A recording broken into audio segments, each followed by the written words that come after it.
Hi everyone, everybody. My brother's cancer corona shop town আমার একটা টাকা বনি হয়েছে না আজকে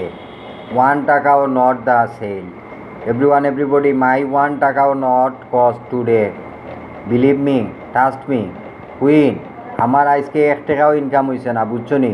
বনি হয়েছে না মীরা বাজার ইস্ট মীরা বাজার আমার সব দোকানও 1 টাকা বনি হয়েছে না এখন আমি কি অবস্থাতে চলমু কিলা আমি করমু টাকা পয়সা পাইমু কই থেকে টাকা পয়সা পাইমু আজকে ইনকাম অফ লস আমার পুরা ডেটা লস কিতা কইছি বুঝুনি প্রচণ্ড কষ্ট করছি পারিশ্রম টাকা উঠে নাই এরপরে ব্যবসা খুলিয়া বইছি ব্যবসার ভিতরে কোনো টাকা পয়সাও ইনকাম হয় নাই কিতা কইছি বুঝছো নি ওনি দুনিয়ার সিস্টেম ওনি তোমার প্রশাসন ওটা নি বাকের ভাই ওটা নি মীরাবাজারের ব্যবসা নীল আর নীল কিতা কইছি বুঝছো নি আমার ব্রাদার্স ক্যান্সারও আমি নীল মারছি আই